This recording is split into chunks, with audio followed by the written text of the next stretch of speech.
Thanks everybody for being here. I'm really pleased to be here. Let me start with introductions. I have with me today two distinguished guests, Alex Joel, our law school alum, who is the chief of the Office of Civil Liberties. The office just changed names, so I have to look it up.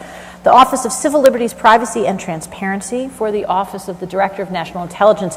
We were talking yesterday. Alex may be the longest serving senior staff member in the Office of the Director of National Intelligence. He's been in that office since it was stood up, more or less. And then David Medine, who is currently working at the Consultative Group to Assist the Poor, which is a World Bank organization to expand access to financial services for poor people around the world, and is the former chair of the federal independent agency oversight organization called the Privacy and Civil Liberties Oversight Board, almost always referred to as PCLOB, and I imagine we will fall into that acronym today. I have known these folks a little while, from not so much from my work as a law professor here at the University of Michigan, but from a former role that I had running the Civil Rights Office at the Department of Homeland Security, where I worked with Alex and occasionally came across David. It's really great to have them with us in Ann Arbor. I'm going to start this off. They're going to tell us a little bit about their organizations, which will give you some context for the conversation that we then have. And I think we'll start with Alex. Thanks, Margot, and thanks all for arranging this. And it's a pleasure to be back at the University of Michigan. I did graduate from law school here too many years ago for me to actually admit on camera, but it's great to be back. I am, Margot, as you mentioned, I'm the chief of the Office of Civil Liberties, Privacy, and Transparency for the Director of National Intelligence. So for those of you who haven't been following the national security bureaucracy in Washington, D.C. with as much care as I have, let me just take a moment to describe the Director of National Intelligence. This is an office that was established following the recommendations from the 9/11 Commission Act. So those, as people will remember, 9/11 happened, a commission was created to make recommendations about how to reform our national security and homeland security infrastructure to prevent another 9/11 from happening. And one of the recommendations was to create a new office called the Office of the Director of National Intelligence. And that office was given the role of coordinating and leading all of the elements of the intelligence community. And for those of you who were watching the debate last night, you heard one of the candidates say that there are 17 elements of the intelligence community, and there are. And so it's the Director of National Intelligence task to coordinate and lead all of those so that they are more integrated and more collaborative with one another, so that we connect dots and prevent another 9/11 from happening. And in creating that position, Congress also created the position that I currently occupy. The official title is Civil Liberties Protection Officer, and the job of the Civil Liberties Protection Officer is to work with the leadership and really all levels of folks within the intelligence community to make sure that policies and procedures adequately address civil liberties and privacy concerns. As Margot mentioned, I've been doing this job since the stand-up of the ODNI, which really officially took effect in 2005. So I've been there 11 years. And in those 11 years, there have, just to give you a sense of the time scale in Washington time, there have been 6 directors of the CIA, 5 secretaries of defense, 4 directors of national intelligence, so I've worked with 4 different bosses during that time period, 3 directors of NSA, 2 presidents, and 2 versions of the Privacy and Civil Liberties Oversight Board. But really there's been one conversation that's ebbed and flowed and sort of had different spikes with different events. One conversation around how we protect national security in a way that also protects people's privacy and civil liberties. And so I'm happy to be here to talk about that. The name change happened recently, so now we are the Office of Civil Liberties, Privacy, and Transparency. So transparency has been added to the official duties of the position that I occupy. And one of the major initiatives that we have embarked on in the last couple of years is to find ways to enhance transparency in what is inherently a secret endeavor. And that has been challenging, and I'd be happy to talk some more about that. David.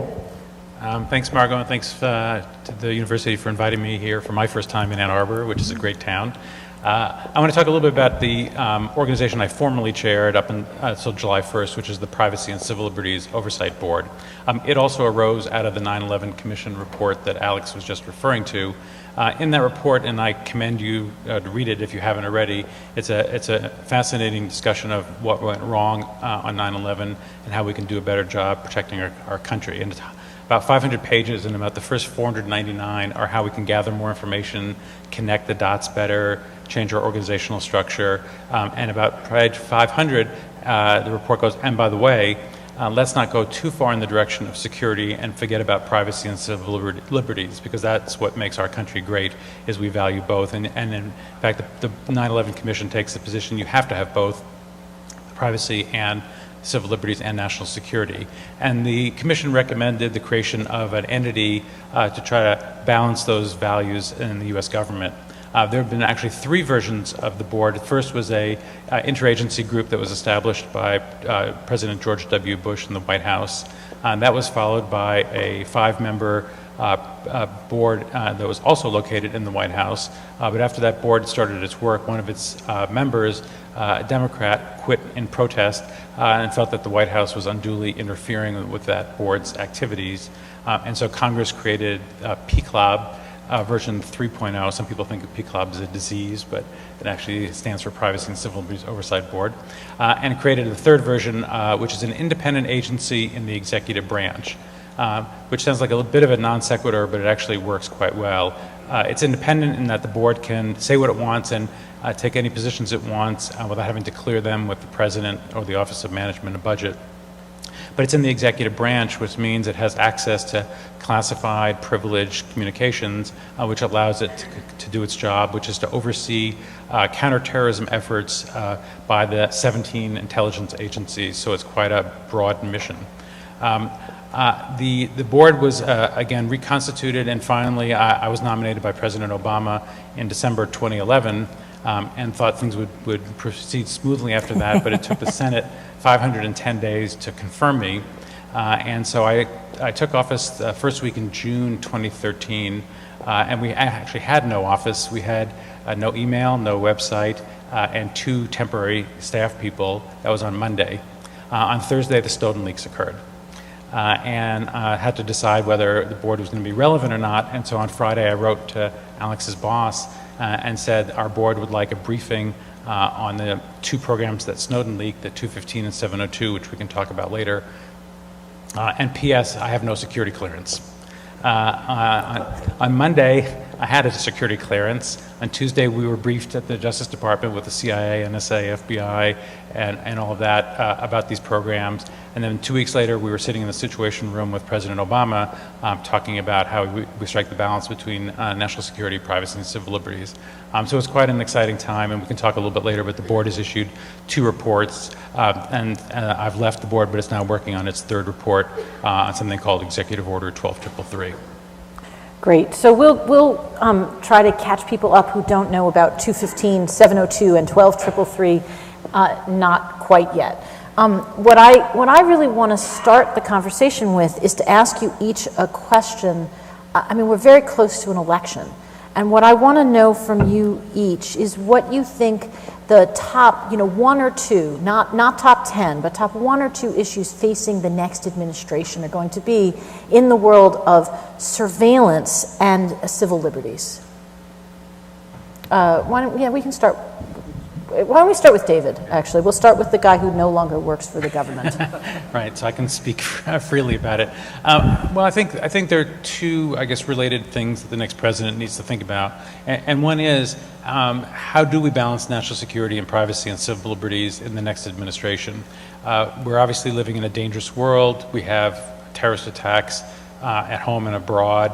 And the question is, what steps do we take to prevent those, but again, to maintain our values of this country of privacy and civil liberties? And so I think it's going to be imperative for the next president to reconstitute the Privacy and Civil Liberties Board, since it will be down to 1 member probably in about 6 months. And so it gives the next president a real opportunity to create a vigorous oversight mechanism to try to avoid abuses. One of the things that I saw at the board was a tremendously dedicated group of people in the intelligence community who work day and night to protect the country. And we've been very lucky in the last couple of decades of having presidents who didn't abuse their powers and make improper use of information.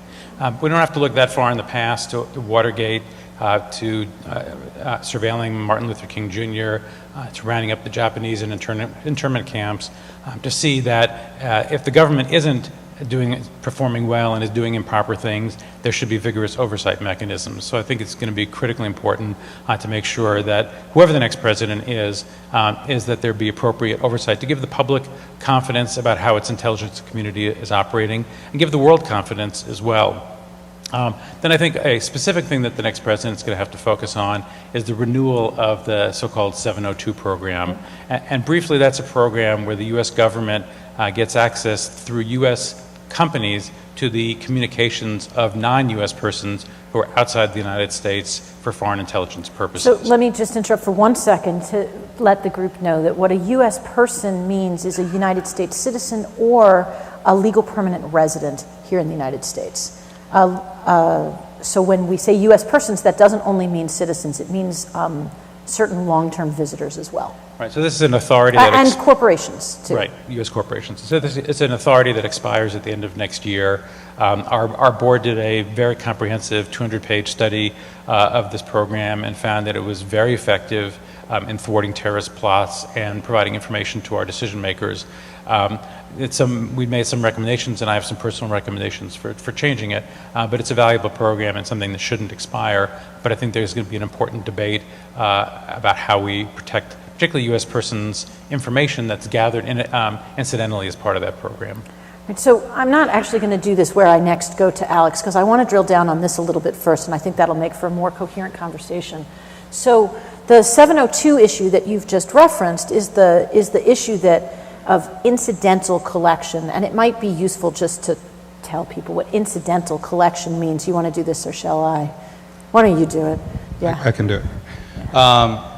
So as David was saying, under this program, the government can focus on a non-U.S. person who's located outside of the United States to conduct surveillance to gather foreign intelligence from the communications of that person. And they do it pursuant to court-authorized procedures, and if there is compliance oversight that's multi-layered and rather intensive, and incidents of, if there are compliance issues, those are reported to the court as well as to Congress. And the Privacy and Civil Liberties Oversight Board is also continuing to do ongoing oversight of that program.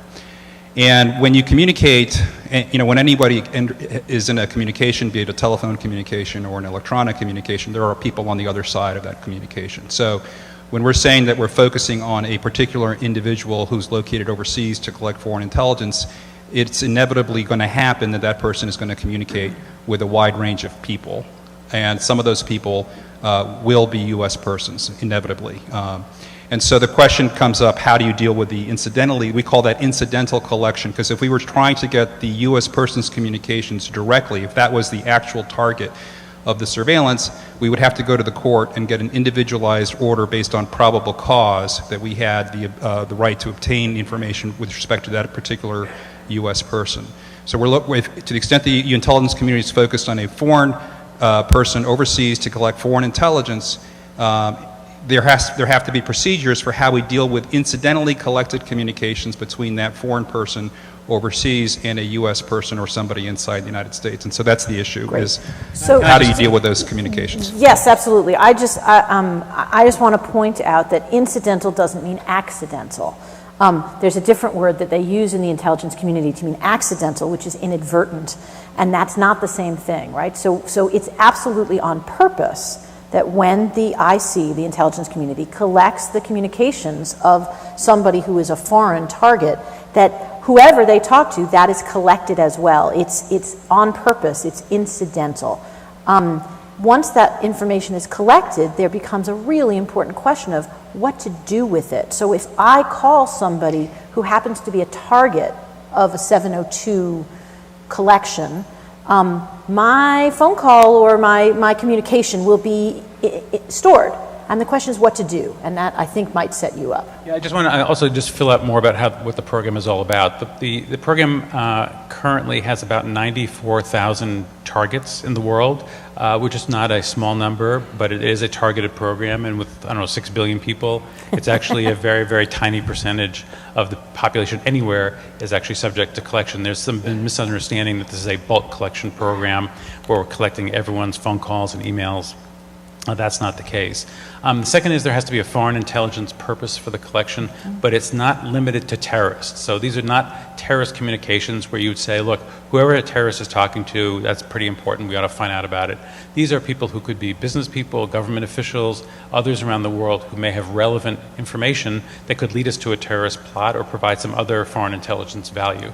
So these may be innocuous people who have interesting information that's very valuable to our government, but these innocuous people may be talking to innocuous Americans whose information then gets added to a database of communications of calls and emails. And the question is it appropriate to shift our attention from the foreign person to the American and search our databases for that American's email communications over potentially 5 years or more? And that's the situation, as Alex said, if we wanted to target that American, we'd have to go to a court to get a court order based on probable cause to target that American. The question is, should we now be able to target that American's communications, which could be emails, sensitive photos, letters, whatever, without some approval? My position, and I've testified to Congress on this point, is that there should be court approval for that type of a search once we've shifted our focus from the foreigner to the American. I didn't advocate initially that there be a probable cause standard, but I would certainly be comfortable with that. The President's Review Group took the position that there should be a probable cause determination. For those of you who, that was mentioned before, there'll be a speaker here next week, Peter Swire, who served on the President's Review Group, who took that position as well. There are approximately 4,000 or 4,500 searches of U.S. persons' communications per year by the intelligence community of the contents of those communications. So it's not a trivial issue, and that's the issue that Congress is going to really have to wrestle with in the next year in the course of deciding whether and how to reauthorize this program. Great. So, Alex, I want to offer you a chance to speak to that if you want to, but also if you'd prefer to go back to the question that we started off with, which is what are going to be the most 1 or 2 or 3 pressing issues for the next administration? So I agree with David that the 2 issues that you mentioned are ones that are going to be pressing ones, and obviously the intelligence community has looked very long and hard at the question of what additional oversight should be provided or judicial approvals required for the situation that David was describing, where a U.S. person is the subject of a query of the existing database. There are procedures already in place that involve supervisory approval, documentation of why you've used a particular U.S. person identifier to search the database, reporting of that in our semi-annual assessments, and of course, if there are incidents, reporting of that to the court. So, and we're engaged in a lot of conversations with civil society right now.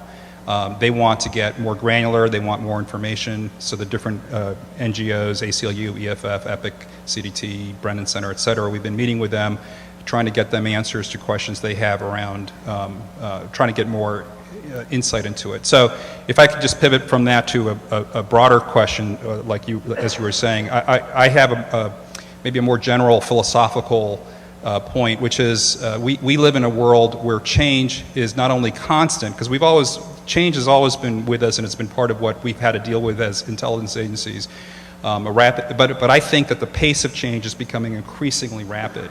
And the question to me that I think we need to grapple with, particularly with technology and with individuals' attitudes about privacy and their expectations for transparency, is how do we continue to work on the framework we have that David was describing for oversight, as well as the rules and governance structures to enable our intelligence agencies to keep pace with this rapid change, but in a way that is appropriately addressing the civil liberties and privacy issues that come up with the rapid pace of change. So the kinds of technology that people are using to communicate with today are going to change again and again and again, and I think they're going to change with increasing speed. And so I think it's an important question. I don't have any magic bullet answers to it, but I'm hopeful that one one solution or one way forward is the one that we've been pursuing in the last couple of years, which is increased transparency and to have more of a conversation with the public and with experts inside and outside of government. But on the outside, I just mentioned the civil society groups we've been engaging in conversations with,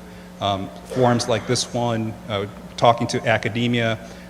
The more we can have these conversations and describe what it is that we're doing and how we're trying to limit ourselves to take into account these privacy and civil liberties implications, I think the better we'll be able to cope with the rapid pace of change. And one of the metaphors that we use inside the intelligence community to describe the ebb and flow of this conversation is the pendulum metaphor. So when a terrorist attack happens, as an example, we see the pendulum swinging toward the national security side of the scale. That was a quote-unquote intelligence failure. How come you didn't detect and prevent that attack? And why aren't you doing more? Why are you being held up by these outdated policies and rules and restrictions? You should be sharing information much more. You should be deploying more advanced technologies. You should be using the latest and greatest. If these companies have this information and know their customers so well, why can't the government get access to that to detect and prevent the next attack? And then when there's a disclosure of some program that we have not been adequately transparent about and that shocks the public in terms of what we're doing to meet that demand, the pendulum can swing in the opposite direction. And for intelligence professionals to see this pendulum swing back and forth, it can be distracting and not really the way that we would like to conduct ourselves in terms of the national security mission that we have. So how can we reduce the amplitude of those pendulum swings, I think, is a key challenge for us. And I'm hopeful that greater transparency can get us at least part of the way there so that those swings aren't, there's always going to be swings back and forth because there's always going to be a debate and conversation about how much is too much and what is too little. And those are conversations which I think are critical. We have to accept them as reality, and there is no, I don't think, single bullet answer to those. But hopefully those swings will become less dramatic. And I want to commend the intelligence community's efforts on transparency. Quite honestly, before Snowden, they weren't particularly used to that. NSA used to be no such agency, and now NSA has a privacy officer who goes out and speaks publicly about what they're doing. When our board was preparing our 702 report, this is also sometimes called PRISM or Upstream. This is a program that's ongoing and is still classified in many respects. But in the course of preparing our report, we felt that there were a number of facts about the way the program operated that didn't have to be kept secret and classified. And so we went to the intelligence community and had I thought, a very healthy dialogue with them about what could be said publicly that hadn't been said publicly before. And at the end of the day, they, at our request, declassified 100 facts about how that program operates to allow us to give a fuller report on that program. And I think it's fair to say it's probably the most in-depth report about an ongoing intelligence activity ever done. And I think that in large part attributable to the fact that the intelligence community has become more transparent. I think in terms of transparency, another important aspect is transparency of laws. And the other program that our board looked at was the so-called 215 telephony metadata program, where call records were being collected on millions of Americans on an ongoing basis, even without suspicion that those Americans had engaged in any improper activity, to try to look at links between calls from terrorists or others. But in the course of doing that, created this massive so-called haystack to find a few needles. But the result was to collect huge amounts of Americans' information, which could have tremendous impact on freedom of speech and religion and association. But I think one of the key things about that program that was problematic is you couldn't tell from the statute what was being authorized. There was some secret understanding in Congress about what was meant by the program, and then interpretations were adopted by the executive branch to allow it to collect this information. But no fair reading of this statute would have led to that. And our report on that program said the program was both illegal and bad policy because it had never resulted in thwarting of terrorist plots or other activities. And so one of the things that our board has done while I was on it is to call for no more secret laws. That is, authorities that are being given to the intelligence community should be made clear, and we should have a democratic debate about those. That's not to say the sources and methods and some of the details shouldn't be kept secret because they're critical to the operation of the intelligence community. But basically, we should know what's going on and what we're authorizing. And by contrast, for instance, on 702, that it was very clear what Congress was authorizing. It was the collection of communications by non-Americans overseas for foreign intelligence purposes.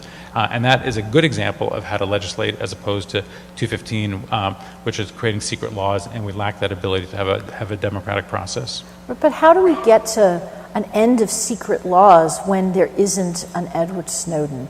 I mean, I have no doubt, I'm not read into any of these programs, but I have no doubt that there are programs pursuant to Executive Order 12333 that if I knew about them, I would find problematic from a civil liberties framework. I don't know that, I'm just sort of guessing. But we don't know what all of that looks like, and we won't know until somebody leaks it.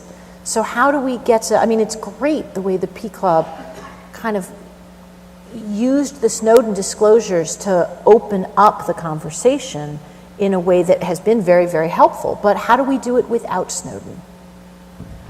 Well, again, looks like you both want to speak to that. Well, again, I just think it's that we have to be committed to being more transparent about the authorities. And just one example are the decisions of the so-called secret Foreign Intelligence Surveillance Court, which authorizes a lot of government intelligence activities. Those decisions of the court had never been made public in the past, and since Snowden, the court is now has declassified, Alex's agency has declassified a number of the court's decisions, and one of the things we recommended that is happening going forward is the court is writing its decisions with the view that they will be declassified, so we can understand the legal basis for some of the government's actions, even if they redact some of the specifics of some of the programs that are going on. And I think the same can be true for Congress in giving the government authorities that we can debate, but staying away from the details which shouldn't be disclosed by anyone, including Snowden. So a couple of things. One is the purpose of our current transparency efforts is to institutionalize this, the lessons that we've learned in the last 3 years. So we do not want the perception to be among our workforce or people on the outside that the only way to achieve transparency is through an illegal leak that could damage national security. So that is absolutely one of the things we want to guard against. And so all the work that I'm doing right now on transparency is to find ways to institutionalize this, to bake it into the policies and processes and culture of intelligence professionals. And so it's hard work because it's ingrained in intelligence agencies that we need to keep secrets. You know, we need to keep secret how we obtain information because if those secrets are revealed, then we become ineffective. As I've said in other contexts, a fully transparent intelligence service will be a fully ineffective one. So the key is which are the secrets that need to be kept and how to be more transparent. Congress has stepped in and already legislated in this area. So the USA Freedom Act is a statute that was passed last year. And in that statute, among other changes, it requires us to review for release every significant interpretation of law that's issued by the Foreign Intelligence Surveillance Court. This is the court under the Foreign Intelligence Surveillance Act that reviews and issues orders authorizing activities under that act. And so we have released a bunch of orders and opinions since then. Recently, the Brennan Center issued just I think a couple days ago, a report on secret law where they point out that there are orders and opinions that predate the USA Freedom Act that we still have to go through and review, and that's true. We do have to go through and review those for release. I'll just say one other thing in terms of if you're focusing on one of the things that I think is not fully appreciated with the work that we're doing on transparency is how challenging and difficult it is, not only because of the cultural issues and the need to protect sources and methods and the fact that we're going to assume a risk that's something that we've disclosed too much. There is a risk here to security that we've disclosed too much, but it's also the time-consuming and resource-intensive process of going through these documents line by line and word by word and making judgment calls as to what can be released and what can't be released. And we engaged in a long process with the Privacy and Civil Liberties Oversight Board with respect to their reports, and I felt we leaned forward toward transparency with them on the reports that they were able to write wholly unclassified ones. And this is hard work, and in part because of the way that sometimes these opinions are written, which you alluded to, David, which is the court, and I don't know how many lawyers there are here or law students, but when a court writes an opinion, oftentimes sometimes it'll have a separate statement of facts and then a legal analysis, but other times it'll intersperse the legal analysis with all kinds of references to classified activities. And how can you then, it's just a very time-consuming process, and sometimes it's not really feasible to go through and redact references to a still secret activity and yet get the court's legal reasoning out. And the court itself has recognized this and written, one of the judges wrote a public letter, saying this is going to be very difficult to do. And so I just want to lay that on the table. There is a lot of work that has to happen, and the people who are most going to be taxed with the work inside the intelligence agencies are not just people like me and the lawyers, although they are called upon a lot, but it's in many cases it's the operators, it's the people themselves, the analysts, and the counterterrorism or other foreign intelligence officials themselves who are the ones who have to be brought in to make the judgment calls because they're in the best position to understand what is the harm to releasing a particular piece of information or not. And so there's a resource tail that is very substantial that goes along with these efforts. Great. Let me shift the conversation a little bit to non-U.S. persons. So one of the kind of foundational ideas in kind of intelligence legalism, in the reform of the intelligence operations that happened in the 70s and has carried forward basically ever since, is this idea that we worry about Americans, we worry about legal permanent residents too, and American corporations, but we don't do a lot of worrying about foreigners. If, like, whatever of their information we end up with, well, that's what spy agencies do, right? That's the basic idea. And so that's beginning to bite us a little bit, and the president has obviously done some reformulating of who we worry about. And so I thought it would be useful for this audience to, maybe you could describe, Alex, you can describe a little bit about PPD 28, and then maybe we can talk about what that means for us all going forward. Okay.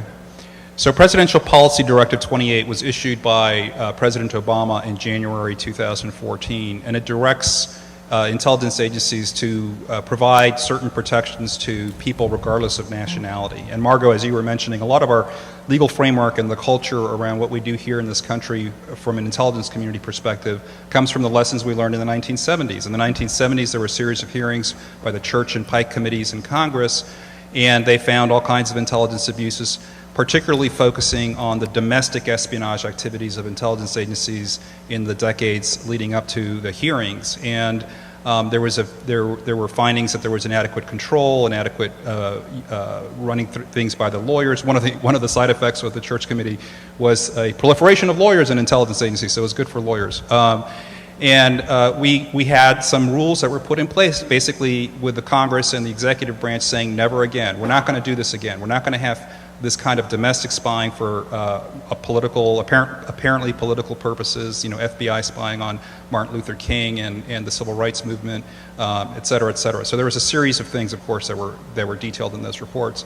And so to me, it's very logical and natural that the legal framework and the policy framework that resulted from that was, hey, foreign intelligence agencies, your job is national security and looking outside, including threats that come from outside into the country, but you're not supposed to be doing this domestic political kind of spying or anything like that.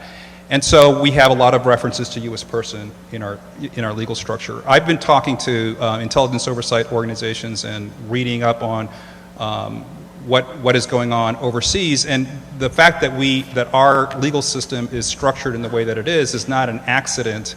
It's similar to how other intelligence oversight structures are set up around the world. They're each unique to their culture and legal framework and designed to guard against abuses from their intelligence agencies based on what that country's particular experience has been. And many of those countries also distinguish by nationality.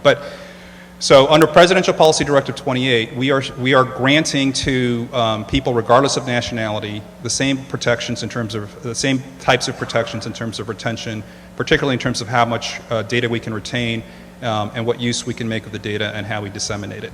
And so this has been a significant change within our agencies. We've had to put in place internal policies and procedures, reporting mechanisms, and the like. And we're still in the middle of that process, but I think we've done quite a bit.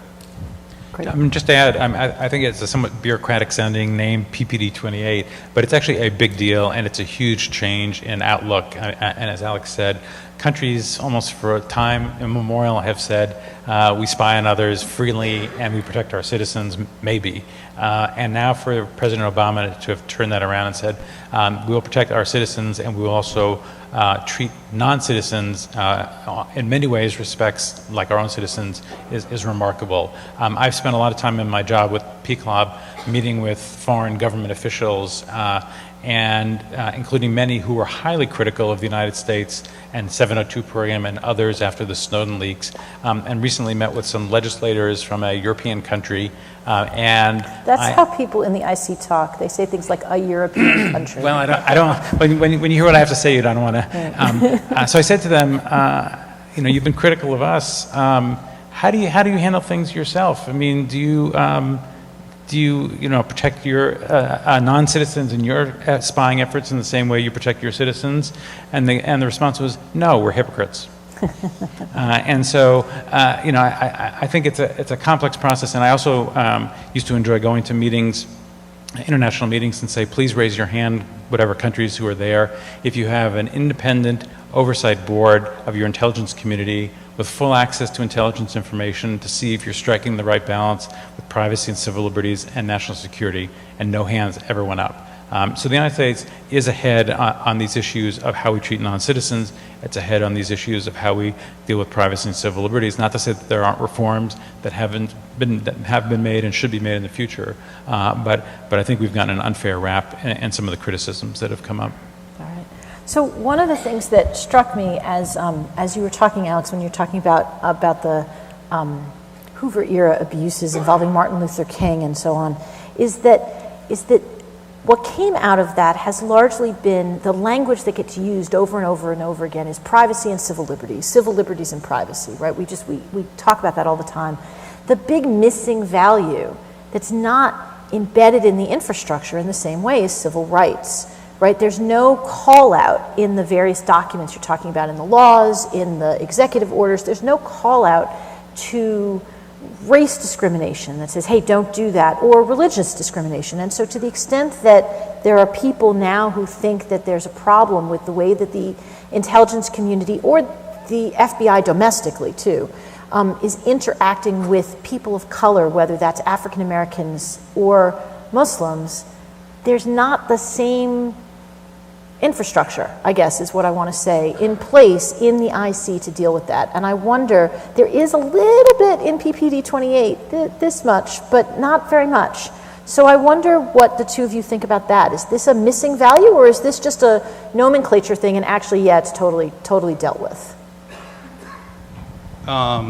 It's a very important concern. I think the discussion of it can get wrapped up in the nomenclature, like how do you define a civil right, and isn't civil liberties under the 5th and 14th Amendments or whatever, embracing of those concepts. I do think that we do have to do more work in spelling it out in terms of how it impacts the intelligence community, how it impacts law enforcement. Department of Justice recently updated its guidance on this. Mm-hmm. So they had issued guidance, which by shorthand is called Use of Race Guidance, in 2003, I want to say, and they just, I believe, last year issued, or 2 years ago, was it a year? I can't remember exactly, updated that guidance, essentially telling law enforcement agencies, including those involved with national security activities, essentially saying you can't profile based on race, ethnicity, gender,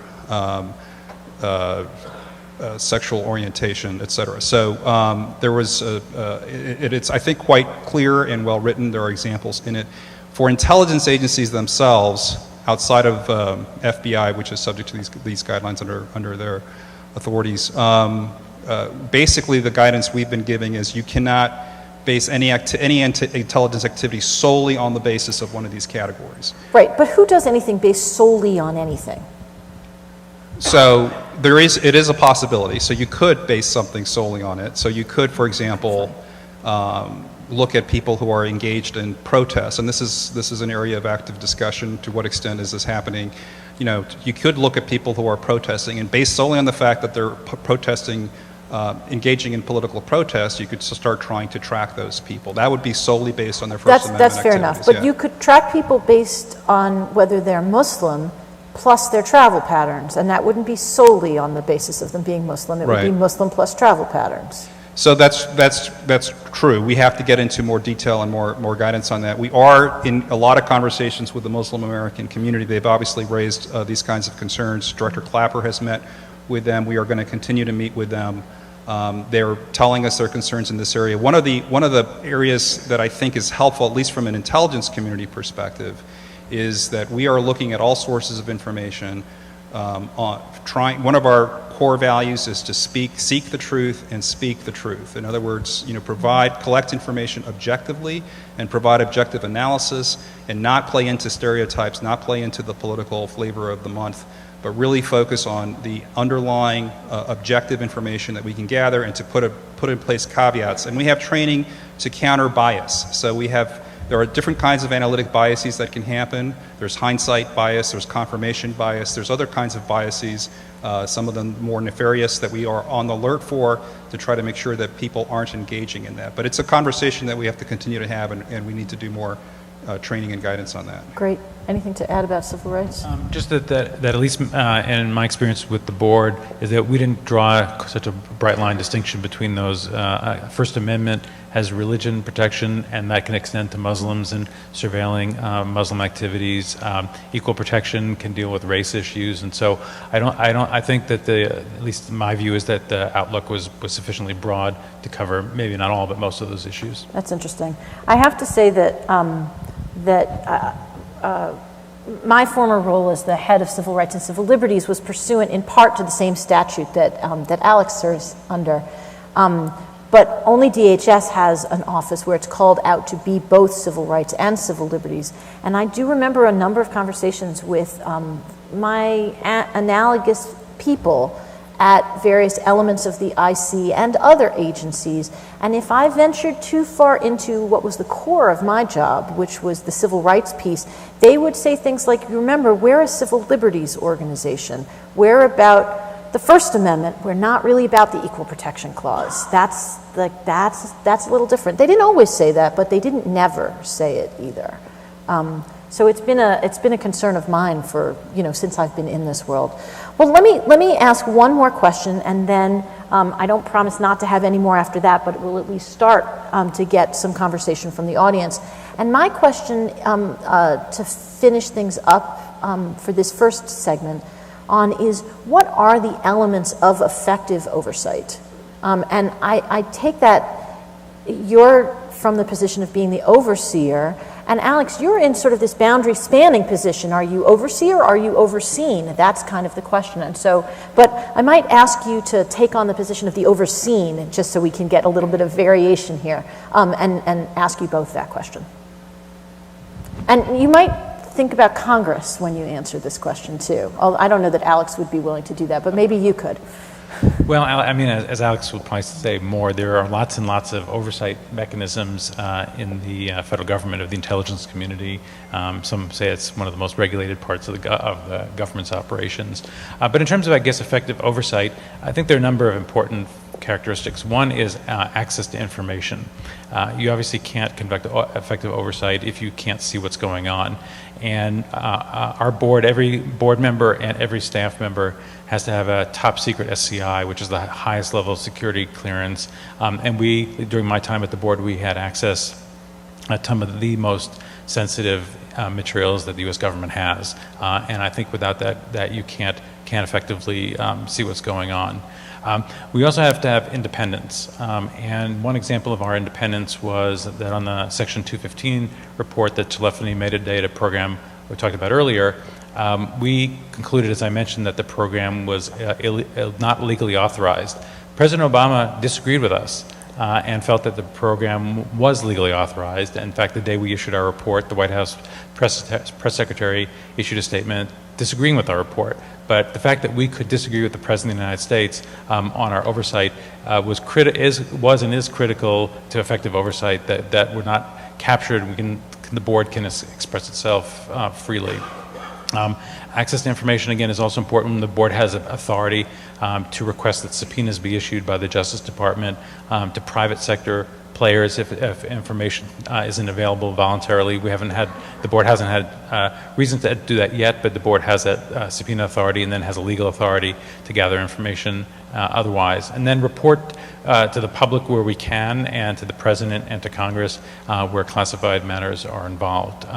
One other thing I'll mention is, two other things. One is the board has an advice function, which I think is also is very different from oversight, but I think can be very valuable, which is the board offers advice to the intelligence community, sometimes at the intelligence community's request, sometimes it was offered on our own.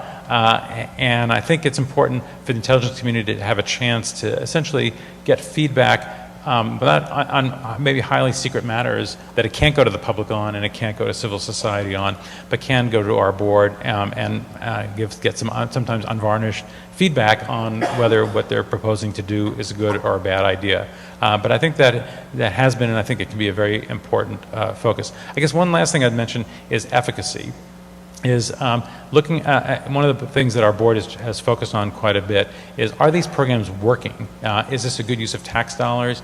Could we be doing other intelligence activities? And again, that's what led us in part to recommend the ending of the 215 program as it was then operating, and by the same, because it wasn't that effective in our view, and then supporting the 702 program, which was effective. So I think those are all important components of oversight. So I will say this about Congress. So Congress, I think, sometimes gives themselves a bad rap, because sometimes you'll hear members of Congress say, we don't do oversight, or we're not involved.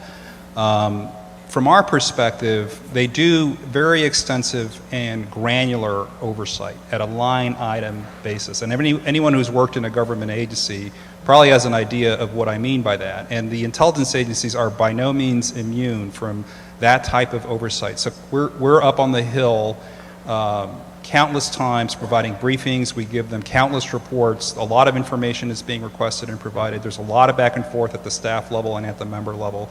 So the Congress is very fully engaged in providing oversight. And I know that they sometimes feel like that's not effective or they're not doing it well. From our view, it is very granular and extensive oversight.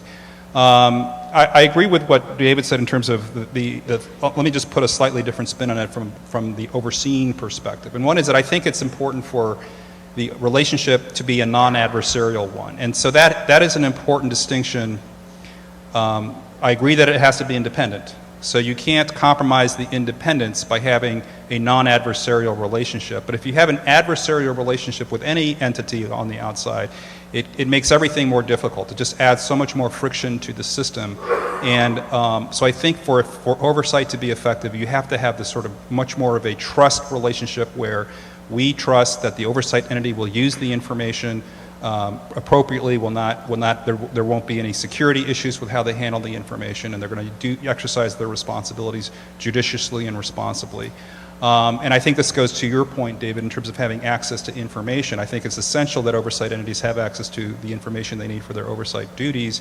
And part of greasing the wheels of how human beings interact with each other and organizations interact with each other is a sense of trust. And another aspect of it I'll just go to is a culture. The culture within the agency has to be one that welcomes oversight. Nobody likes to be overseen, right? So if I were to say that I were going to go into any of your offices and conduct a full audit to make sure that you were doing everything as you have stated publicly in your filings, et cetera, people don't have a good reaction to that. That's not human nature to welcome another entity come in and grade them essentially for how well they've been doing their jobs. That said, oversight is essential for the intelligence community, and we must have the ability to facilitate and support the efforts of oversight entities. And that's a cultural issue. I think that agencies generally have that culture, but still there's always a human factor involved, and you have to make sure that's driven all the way through. Trying to read my own handwriting here. The last thing I'll say is resources, and oversight entities need resources in order to conduct effective oversight. They need cleared personnel, they need secure facilities, as David mentioned. They need people who have expertise and experience in the agencies that they're overseeing. And the agencies need resources in order to support and facilitate oversight. This takes time, it takes effort, You have to provide briefings and training, not training, but briefings and familiarity and awareness for the oversight entities to properly understand the context of what they're looking at. You have to explain it.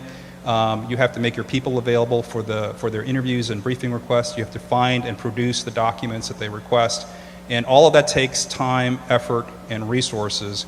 And so to the extent, it's important for people to remember, if you're creating additional layers of oversight and providing resources to those oversight, which is important, I agree, give us resources too. Can I just add on Congress? There are efforts underway in Congress right now, I think originating from the intelligence communities, to limit the Privacy and Civil Liberties Oversight Board's jurisdiction to only looking after and the interests of U.S. persons, as we've been discussing. And I think it's noteworthy that the intelligence community has pushed back on that and told Congress, no, don't cut back the board's jurisdiction. And as we discussed earlier, one of the activities that the U.S. government is engaging in right now is PPD 28, which is to see if we can treat non-Americans perhaps better than we have in the past. And President Obama, in that directive, invited the Privacy and Civil Liberties Oversight Board to conduct a oversight of the implementation of PPD 28. If the board loses its authority to look at non-U.S. persons, it may not be able to fully and effectively do that, or generally provided by the intelligence community or oversight on these issues. So I think it's very encouraging that the intelligence community has pushed back on Congress and said, no, the board needs to keep its mandate regardless of the citizenship or nationality of the people who are being surveilled. I will say, just to reinforce, the board's jurisdiction is limited to counterterrorism, and the board's very cognizant of that, but there's certainly lots to be done across the 17 agencies in the counterterrorism space. Great. So assuming that there are some questions, I'll now open it up for questions. If there aren't, then I have more. But where do people stand? They stand. Okay. Yeah. So you all will have to self-regulate and just take turns going from mic to mic. All right.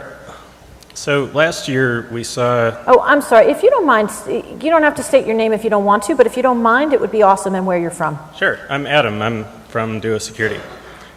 So last year we saw, I think it was the European Court of Justice invalidated the so-called safe harbor arrangement, which had previously been a framework which made it a lot easier for US-based tech companies to legally operate in Europe. It was a lot less cumbersome if they agreed to comply with certain privacy principles than they could legally operate in Europe. I believe that the court used as justification for invalidating this arrangement a lot of the leaked materials about US intelligence programs. So, the program's been largely replaced by something called Privacy Shield now, but this, seemed like a wake-up call to some of us.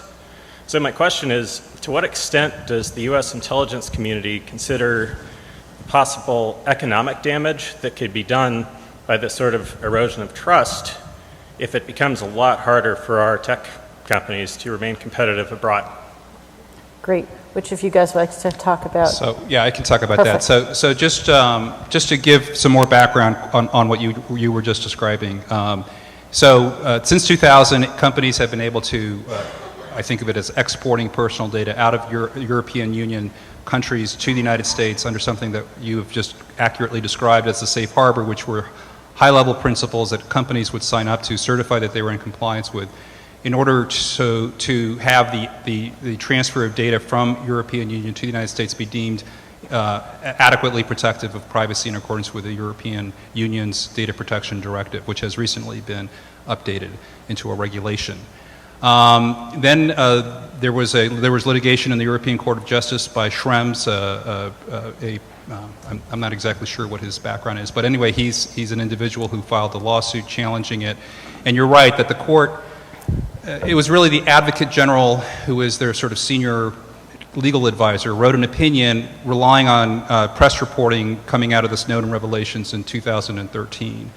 And the frustrating thing for, I think, the U.S. government was that the opinion did not look at the subsequent reporting that had come out and all the documents that we had since released, the actual core documents, which are on IC on the Record, by the way. IC on the Record is a Tumblr platform. If you go to icontherecord.tumblr.com. I'm sorry, I didn't mean to laugh. It's an advertising statement. So, so in that context, the U.S. government has renegotiated that safe harbor arrangement. It is now called the Privacy Shield. The European Commission and the intelligence community, and I think, which was a dramatic break from tradition, directly participated in some of those talks, not as a negotiator, but to explain particularly the changes that we put in place under PPD 28. And one of the changes, and so the Privacy Shield is in place. It's going to be challenged through the European court system, but companies are already signing up to this new Privacy Shield, which has been deemed adequate by the European Commission. It still needs to go through the court system. So, going back to people, so obviously you can see by my familiarity with all this and by the fact that we participated, we do take those concerns very seriously. What we are trying to do is make sure that to the extent a body in the European Union is judging U.S. intelligence practices, that they're doing so based on information that is accurate and that is as comprehensive as we can get it to be within the constraints of classified information. So we're working hard along those lines. And in terms of risk going forward with the activities, under PPD 28, there is a Section 3, which I think people sometimes overlook, which is the requirement that senior policymakers do consider risk of different types when we're engaged in signals intelligence activities. And so that is a very elaborate process that goes on, and risk is definitely one of the issues that is considered as part of that. Yeah, I just wanted to add, I had the privilege of being involved in the negotiation of both the Safe Harbor Agreement and the Privacy Shield, and so I've seen sort of both sides. When we were negotiating the Safe Harbor Agreement, there was a little bit of language at the very end that said, oh, and by the way, things involving national security are exempt from this agreement. Nobody paid attention to that language.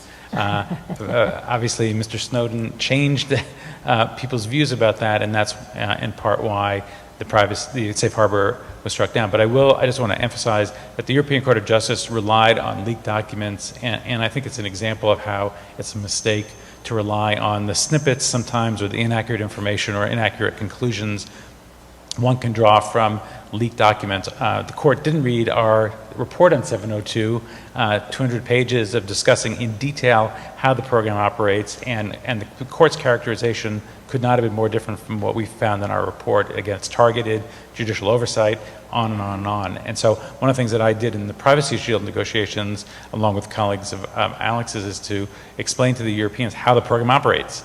And I think that greater explanation of actually how it operates helped facilitate ultimately the adoption of the Privacy Shield. Great. So I think we'll go to you next, and then we'll do two from here. Could you guys comment on all three of you, your perspectives on the prospect and the utility of a constitutional amendment, given all of the issues and changes and risks and dangers to liberty that the framers could not have anticipated?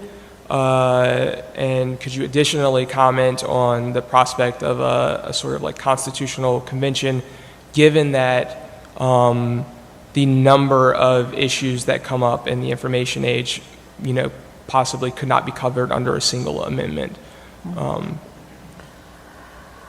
Well, I mean, from my perspective, the current Constitution is adequate to handle the challenges that we face. There are some ambiguities and interpretive questions that I hope, if and when they get litigated, will come out a particular way. But I think there's room in the First Amendment, the Fourth Amendment, and the Equal Protection Clause for us to remember that people's constitutional rights are a part of the national security we are guarding, and that we don't have to always weigh them lower than national security, that there is a way to, you can call this a balance, or you can think about it using other metaphors, but I don't much see the need for a constitutional amendment. I wouldn't mind some statutes getting passed, Like that seems to me to be, it would be nice in any number of realms for Congress to pass statutes, and this is one of them. I don't see much prospect of that happening, but we'll see what happens in the election.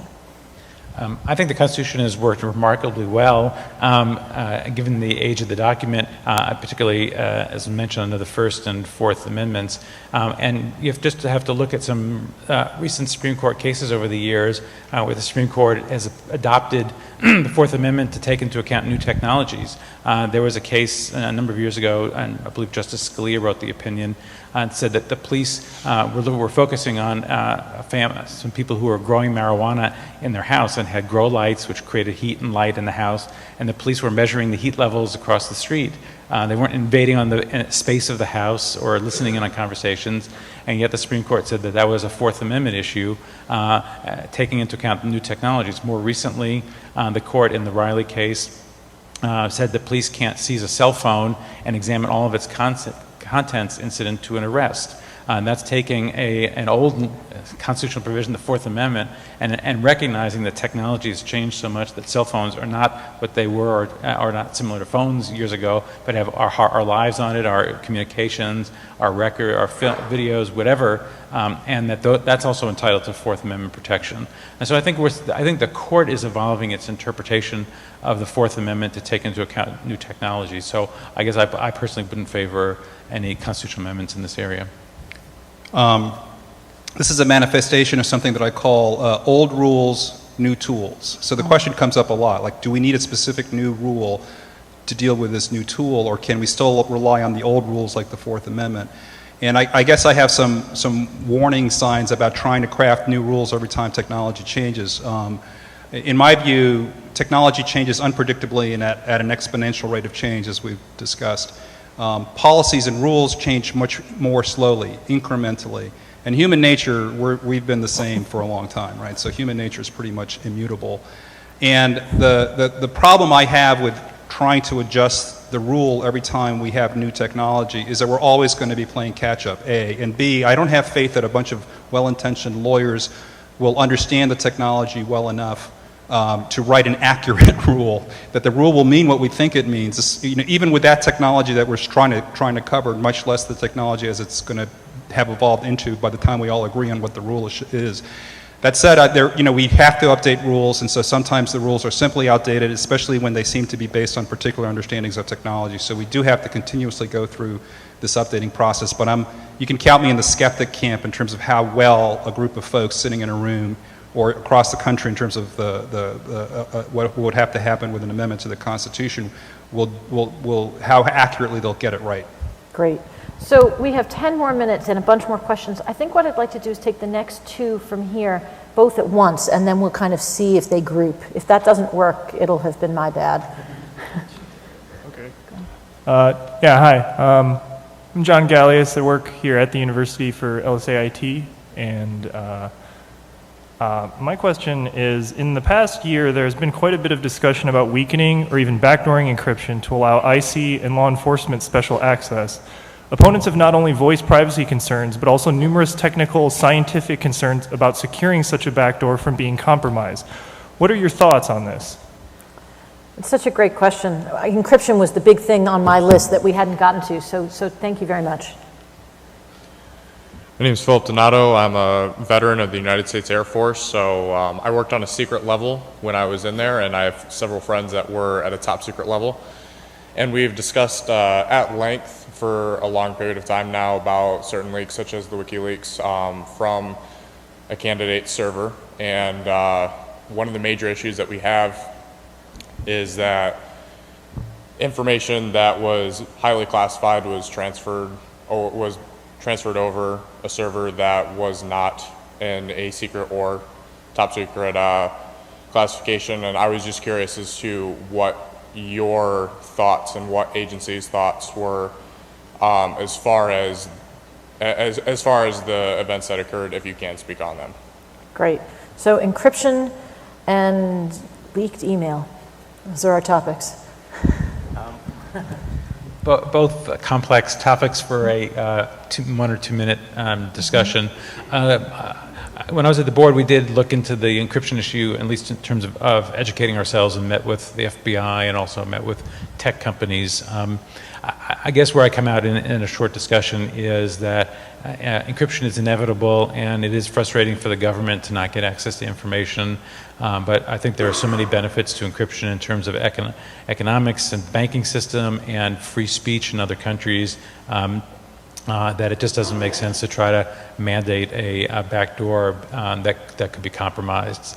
And so if someone could come up with an ingenious way of making sure only the good government officials get access to information and not bad people in other environments, it's certainly worth looking at. But I'd say given this current state of technology and law, I think it makes sense to not interfere with private sector's use of encryption. Got anything?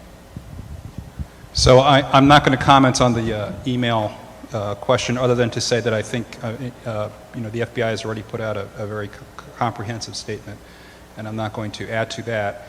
On encryption, I think the narrower and more technically focused the discussion can be, I think the better. I mean, I don't think anybody in government would advocate for something that would weaken cybersecurity or security for everybody. That is obviously a non-starter. It is not something that people in government want. Cybersecurity is a huge priority for many agencies in DHS, the intelligence community. So it's something that we're very focused on, and we wouldn't want a solution that weakens encryption for everybody. So the more focused and narrow the discussion can be, the better. There are companies today that will respond to subpoenas or court orders and provide information because although the data may be encrypted at different points in the cycle, the company itself needs the ability to use the data in unencrypted form. So obviously the company has already the ability to access data and respond to court orders and government requests along those lines. So we're not talking about that whole world of data. We're talking, so again, the more narrower and focused the conversation can be, and more focused on is there a technical solution that allows government access without compromising security. I just think that would be the more helpful conversation to have. So on the encryption topic, it seems to me that always worth talking about is if we gave FBI, say, the ability to get past encryption, how do we keep from giving it to China's current analogous security agency, right? That how is it that the U.S. could gain the benefit of this stuff without not terrorists, but foreign governments that are sometimes adverse to our interests gaining the same thing? I wonder if you have anything to offer on that. I think that's the problem, is that we have a legal structure that I think largely protects rights, the Fourth Amendment, court judges making probable cause determinations and all that. And I completely am sympathetic to FBI Director Comey's frustrations about not being able to get access to information to thwart terrorist plots or to catch criminals in other contexts. And I also respect Director Comey's position on this, which is let's have a democratic debate about this. Let's not have it happen by default, but let's just discuss it and debate it and decide where as a country we want to go. But again, I agree with the notion if we could figure out a way to keep it just for our court-approved government officials and not to countries that suppress speech and other values, it would be great. But right now, I don't see that's possible. Great. So we have about 3 more minutes, which means you each get a minute to say anything you feel like you skipped. You didn't skip anything? Okay. Thank you very, very much for joining us. Please join me in welcoming our panelists.